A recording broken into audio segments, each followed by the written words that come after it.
Hey guys, what's going on? I've been wanting to do an unboxing video for a while now.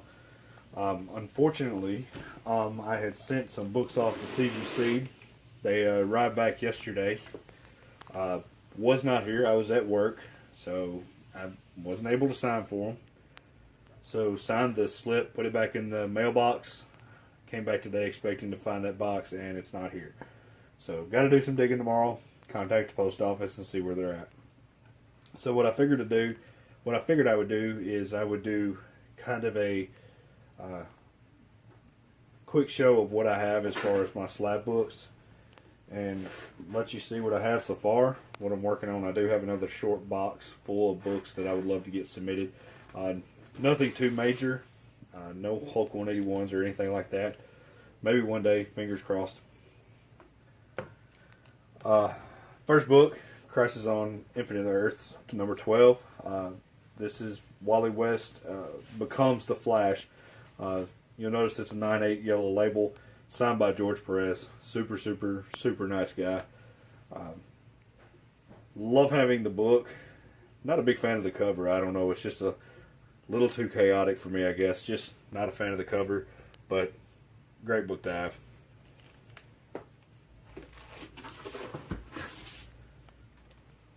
X-Men number 4. First appearance of Omega Red. Grew up loving the cartoon. Loved Omega Red in the cartoons, the animated movies, all that kind of stuff. Would love to see him in one of those actual live action movies. I would love seeing that. But fingers crossed, maybe one day. It's CGC 9.8.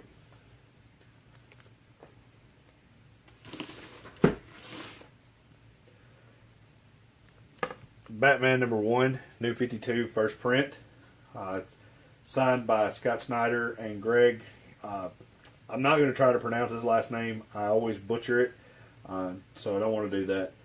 CGC 9/8 yellow label. This is a book that, as for me, I grew up being a Batman fan, so I don't know if I will ever get rid of this book. The price for this book will have to shoot through the roof before I get rid of it. My only complaint about this book is I would love to have this resubmitted to CGC, because for some reason, if you can see it, let me see if I can get the camera just right. Yeah, there we go. Right in this area, there's some kind of film or whatever it is on the actual bag that the book is in. It's not on the case, I don't think. If it is, it's on the inside of the case, but it's actually, I guess, on the bag.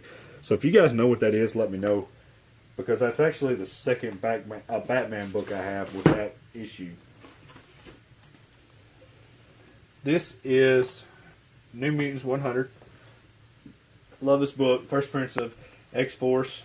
Maybe they will be putting in the Deadpool movies. I know they hinted towards that.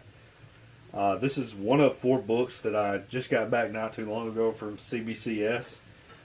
I know there's usually a lot of debate on CGC versus CBCS.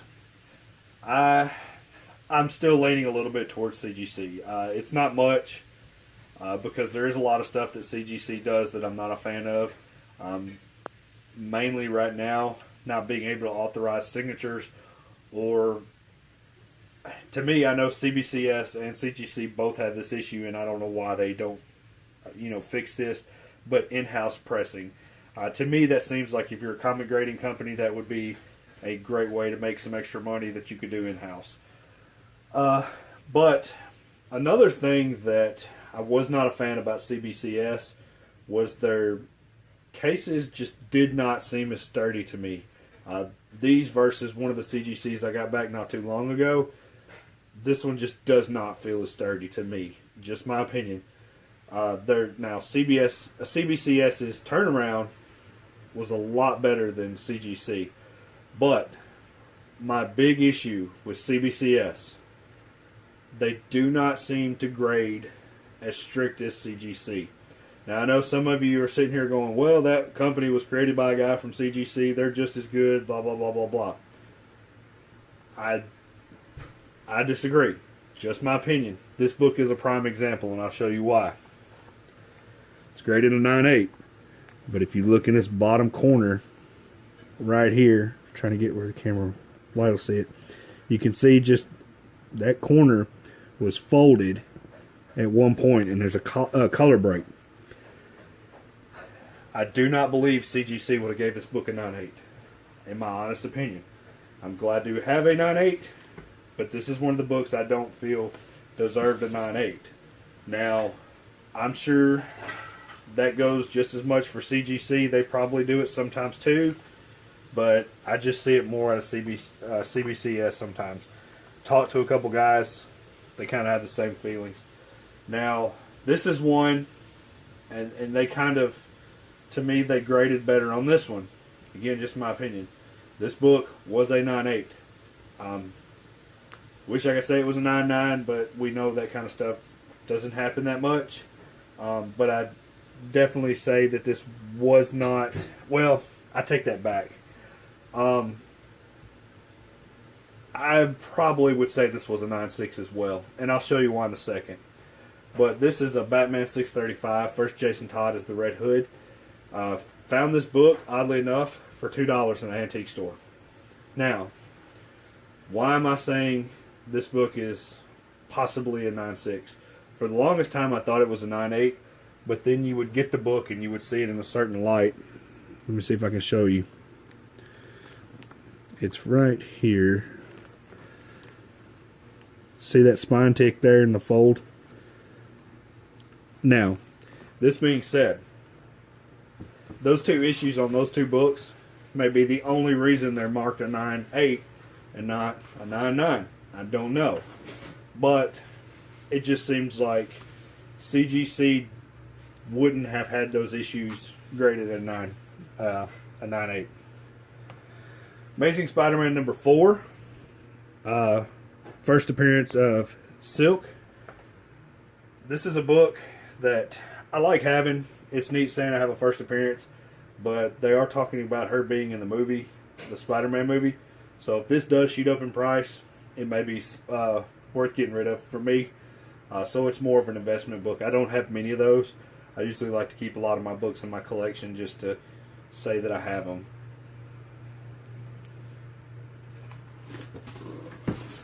Batman number 43. First, Dr. Bloom. It's not recognized by CGC. I did contact them a while back about first appearance stuff. Specifically, I had a question as what they felt the first appearance of the Court of Owls was, because there was a lot of debate on that. The Batman number 1 versus issue number 2 in the New 52 run. But I was told by customer service that they do not look to update all their information with every first appearance, only the more popular ones. Didn't really like that answer, but it is what it is. This is actually the other book I talked about having the issue with the, you can kind of see it right here, with the smudges on the inside of the case, whether it's on the bag or the case. It's just kind of odd.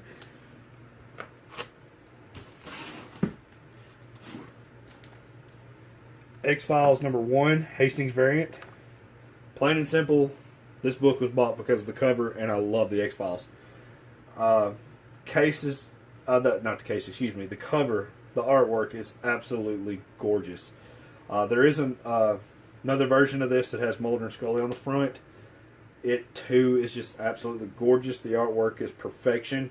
That one is just a little harder to find. I do have a raw copy of it, but it does have a spine tick with a color break in it, and I want a 9.8 copy. Every time I found them on eBay, they're $175, which I don't mind paying, but as soon as I go to get it, it sells. And I just haven't seen any back up there yet.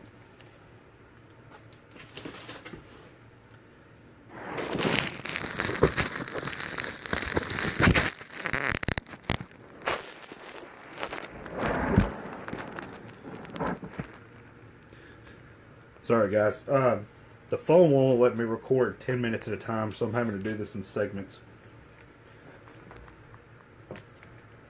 Everyone should know what this is, especially if you've kept up with modern books. This first appearance of Spider-Gwen.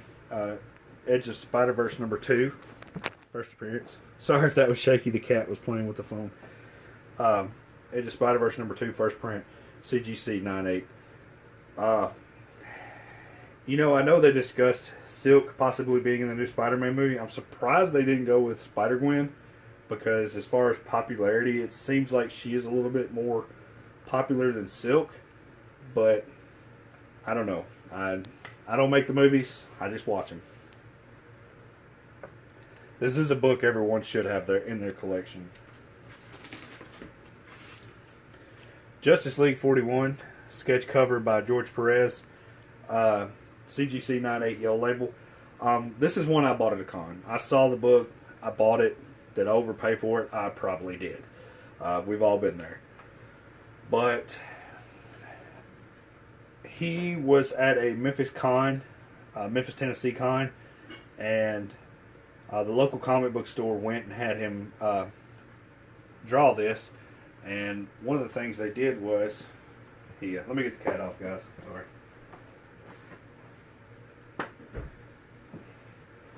They asked him to draw something, and the local comic book store owner said he was on his way up to speak with him and didn't know what to ask for him to draw, and so he wanted something different.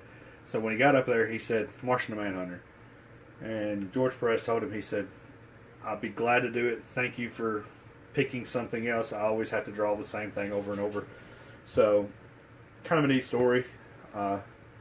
Maybe it'll be worth what I pay for it one day. Who knows? But it is a gorgeous cover. One of the only actual sketch covers I have. Just not a big fan of those, because depending on who does it, you end up losing money on some of those things. I just noticed some of them are hard to sell. X-Force #11. The only reason I have this is with the Deadpool movie coming out and all the posters that they've released online. I don't know if they're fan made or not, but they hint towards Domino. She was a big part in the Deadpool series, so why not grab it while you can? Because if they do put her in the movie, it may shoot up. Probably not as much as New Mutants 98 did, but who knows? I know there's a lot of debate on her first appearance. To me, this is her first appearance because the other one was, I believe, Copycat and was it a Vision or for the Future of Domino, something like that. I love how CGC actually puts the up here in the corner. It says first appearance of quotations real Domino. This is the UPC code book. Great cover too. Spawn #1, first appearance of Spawn, 9.8. They made so many of these. So many people have them, whether they're raw, graded 9.8. You'll see guys all day long talking about how they bought 50 of these books, expecting them to be their retirement plan. And until something changes that I don't know about, this book really isn't going to skyrocket in price. The only reason I have it is to say I have it. It's just one of those. Now, as far as the Spawn runs go, there's only 2 books in the Spawn series, to me, that are worth collecting. I own one of the ones. The other one I want to get eventually. This is one of them. First appearance of Angela. Now, Spawn #9, CGC 98. Absolutely love his cover. Love the character. Would love to see them bring her in to something. Was kind of hoping they would have put her in the Guardians of the Galaxy movie. They may have hinted it. I haven't seen the movie yet. I know, don't hate me, but haven't seen the second Guardians yet. Since they did start bringing her in that run in the modern books, I was hoping that, being how some of the movie directors and all that, when they bring comics in, they don't always stick to the old stuff. It seems like they kind of get into the more middle of the run of stuff, if not newer stuff. Maybe they might bring her in since it was one of the newer books that came out, but fingers crossed, maybe one day, I don't know. Maybe she'll be in the new Spawn movie McFarlane's talking about. Speaking of movies, New Mutants 87, first appearance of Cable, 9.6. This character has a lot of potential in the movies, and I hope they give it to him. I hope this movie does him justice, like they did with the Deadpool movies. Would just make it great. This is a first print.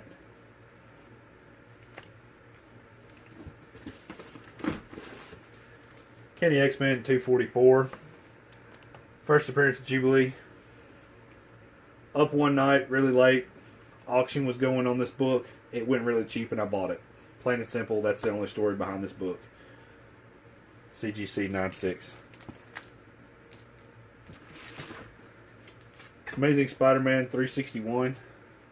First appearance of Carnage. This is the first print. CGC 96. If I had to kind of rank how I liked my Spider-Man characters between Venom and Carnage, it would be an extremely close race.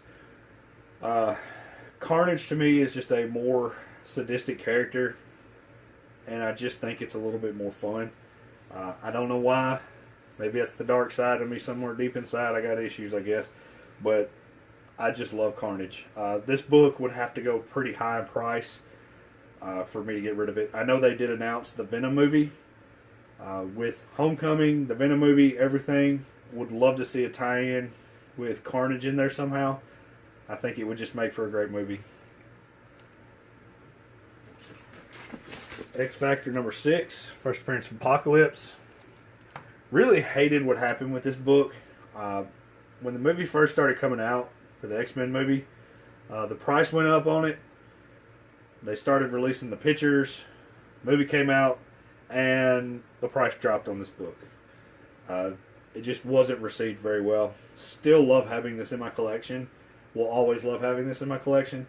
But as far as if you look at it value-wise, it's not a big money maker.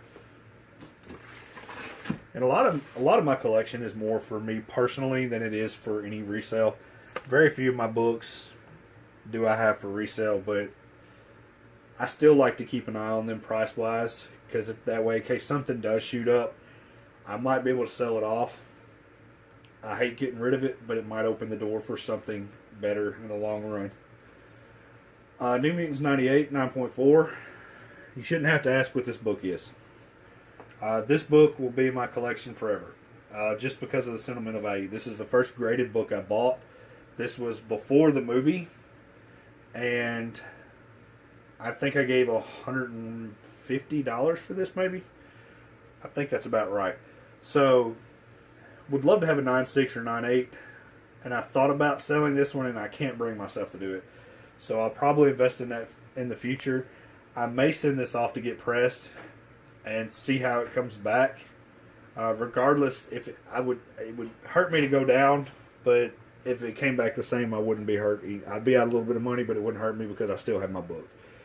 But great book, absolutely love having it, and just the story by itself I wouldn't want to get rid of it.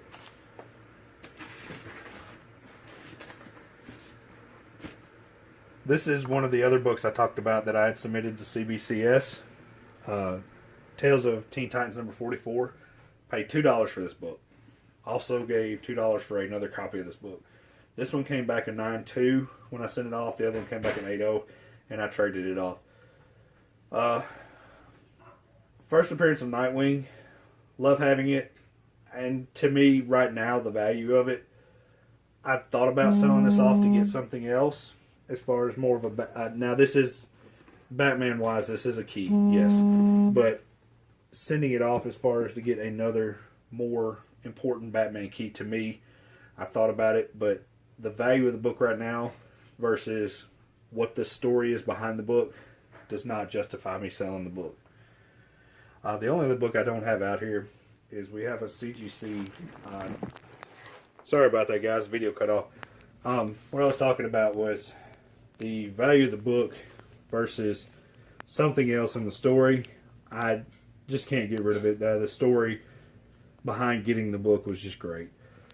The only book I don't have out here to show is the wife does have a She-Hulk number 1, 9.6, signed by Stan Lee. CGC Yellow Label. That book stays put up. It doesn't get brought out just because it's a Stan Lee signature. And my wife's a huge She-Hulk fan, and she's very protective over that one. Other than that, thanks for watching. Guys, and gals, I really say if you've got a collection, put it out there. Make a video. It's always fun to see these videos, see what you have, learn new stuff. Just look at stuff that you may have too. As far as, what's the same thing we have in our collection. I would never down somebody's videos, and would love any kind of comments you have, whether it's, hey, you should probably try to change this up, or great collection, sucky collection, whatever it is. If you got any comments, just let me know. Other than that, thanks for watching, and just remember, never rub another man's rhubarb.